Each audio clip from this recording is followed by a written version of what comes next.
అవినీతి అక్రమాలపై రాష్ట్ర ప్రభుత్వాన్ని ప్రశ్నించినందుకే కేటీఆర్పై బురద జల్లే ప్రయత్నం చేస్తున్నారని బీఆర్ఎస్పీ రాష్ట్ర అధ్యక్షుడు గెల్లు శ్రీనివాస్ అన్నారు. కేటీఆర్ ప్రశ్నలకు సమాధానం చెప్పే దమ్ము లేకనే కాంగ్రెస్ నాయకులు తమ అనుచరులతో సోషల్ మీడియా వేదికగా దూషణలకు పాల్పడుతున్నారని మండిపడ్డారు. అయితే ఏఐ వీడియోలు తయారు చేసి కేటీఆర్ను వ్యక్తిగతంగా కించపరిచే ప్రయత్నం చేస్తున్నారని ఆగ్రహం వ్యక్తం చేశారు. సోషల్ మీడియాలో ఇటు కేటీఆర్పై అనుచిత వ్యాఖ్యల పట్ల గెల్లు శ్రీనివాస్ అయితే బంజారాహిల్స్ పిఎస్లో ఫిర్యాదు చేశారు. కేటీఆర్పై సోషల్ మీడియాలో పోస్టులు పెడుతున్న వారి ఖాతాలు బ్లాక్ చేసి వారిపై చట్టపరమైన చర్యలు తీసుకోవాలని గెల్లు శ్రీనివాస్ డిమాండ్ చేశారు.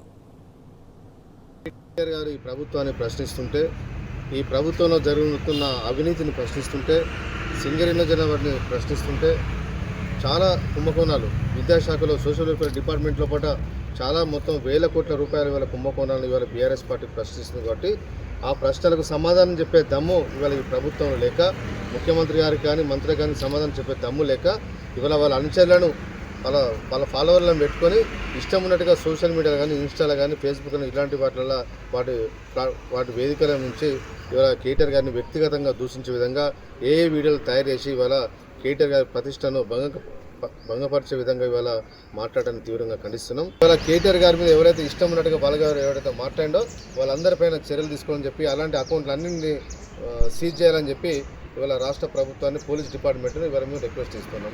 ఇవాళ హోంమంత్రిత్వ శాఖ ముఖ్యమంత్రి గారి దగ్గర ఉందని చెప్పి ఇవాళ బీఆర్ఎస్ పార్టీ నాయకుల మీద మేము ఏం పోస్టులు పెట్టినా, ఏ రకంగా ఇష్టం వచ్చిన వ్యక్తిగతంగా దూషణలు మాట్లాడినా కూడా వాళ్ళ మినహాయింపు ఉంటుందా అనే అంశాన్ని కూడా వాళ్ళ పోలీసులు చెప్పాలని చెప్పి కోరుతా ఉన్నాం. ఎందుకంటే మాకు తెలిసైతే చట్టం అందరికీ ఒకటే తీరంగా ఉంటుంది, కానీ వీళ్ళు మాత్రం ఇష్టం ఉన్నట్టుగా మాట్లాడినా కూడా ఇవాళ చూస్తున్నట్టుగా ఉంటున్నారు.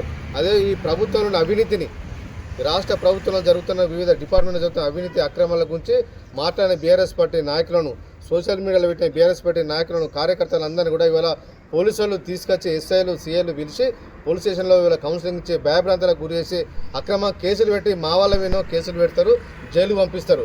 ఇట్లా BRS party working president KTR గారి మీద, మిగతా నాయకుల మీద ఇష్టం ఉన్నట్టు మాట్లాడిన వాళ్ళ మీద ఎందుకు వాళ్ళని వదిలిపెడుతున్నారని చెప్పి వాళ్ళ మేము పోలీసులను ప్రశ్నిస్తూ ఉన్నాం.